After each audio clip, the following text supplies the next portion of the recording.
Secret Service headquarters. Well, while we're talking Secret Service, Yeah. I went to elementary school at Preston Hall Elementary in Dallas, where the Bush girls went to. Oh, did you know those? The Bush granddaughters. I did as a very, very young man. Were they fun? No. They were not fun? No, they weren't. They sucked. Were they entirely awful? Was there a silver lining?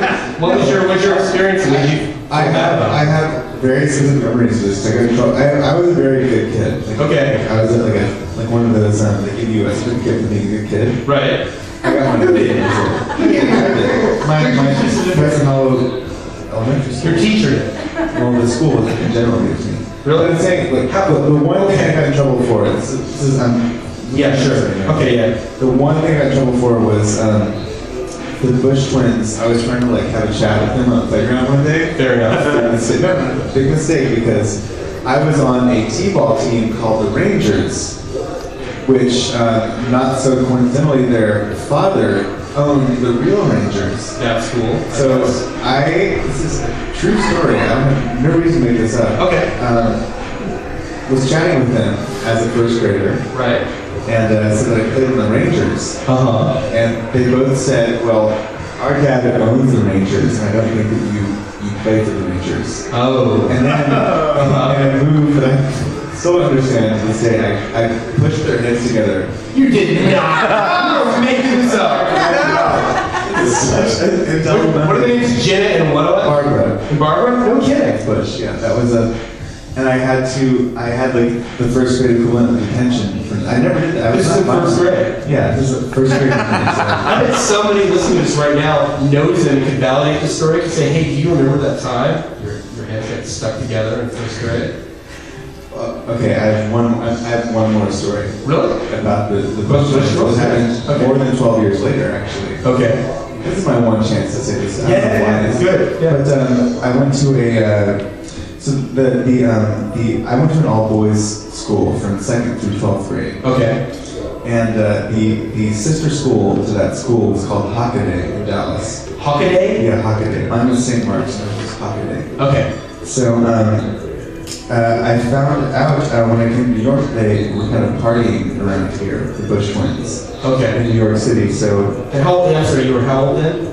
This party time I was about 21, but junior, senior in college. Okay. So we went to a party at Chelsea Piers, and where they have a bar and a floating boat next to the pier. Okay. And it was a party for, I think, Barbara or Jenna. I think it was Barbara or Jenna. Oh, okay. And one of the dudes from my high school, one of the football players from my high school, wanted to smoke a little pot. Okay. And decided that he wanted to smoke the pot with, Barbara or Jenna. Which one is there's Barbara and there's Jenna's the blonde, I think. The blonde. I think they're both blonde. No, Barbara is like a Yale, brown hair, kind of mousy, and Jenna, I think, is kind of the crazy, the fun one? The real Bush. Okay. Okay. The real, more of the father Bush. And they couldn't smoke the reefer at Chelsea Piers because there was all sorts of paparazzi there, so they left to smoke reefer with the student who went to my high school and played football for them. That's the story. So wait. They smoke reefer. Bible. That's wow. But were you there when the reefer went down? You won't exist. And I was also too drunk to realize what was going on. So. Was the party fun? It was fun because someone else paid for my drinks. They were about 13. Well, it's gonna be awful if your drinks are paid for. How? Well, surely you've been to one of those magazine parties where the open bars will be crammed and it's really gross and there's some celebrity that hasn't shown up yet. Kanye, it's usually Kanye. Right. And you realize early on in your New York experience that this is just not worth it. I can pay only $3 for a beer somewhere else and not have to do this horrible environment, right? Yeah, that happened to me a lot, and I kept going. You did? Do you still go? You still go to I don't go to the Time magazine. I don't. Do magazines in New York have parties like that anymore? I wonder if the recession's pretty much killed the super fun. Well, we were talking about .com parties earlier. Those were great. The New York press parties were so good. It was so amazing. Yeah. Amy Darcy would do cartwheels down your nerves cable. And she was an illustrator for them and killed that. That was really good. And now she was here at Eternal Christmas. That's right, she handed that wall. Yeah. Hi. But you'd have like, Matt Drudge and like Soy Bomb. Remember that guy who like rated the Bob Dylan show? He just got over the dancing the around. Soy Bomb guy. Yeah, he would be there. And you have Joe Coleman and just, a really weird mix of punk rock cartoonists and right-wing society people. To me, that's the old New York. That's the 90s. Oh, the food was so good. It was great. Yeah. And, it was neat. Tony Millionaire and Dame Darcy and all those. Cartoonists used to be really crazy. They were like super, super wild, fun drunks. And now they're very neat. They're kind of, it's gone away. Names. We want names. It went away with Screw Magazine. Screw Magazine used to unite like pornography and cartooning. So you had to be kind of a punk rock badass to cartoon. And now it's like Everybody does it.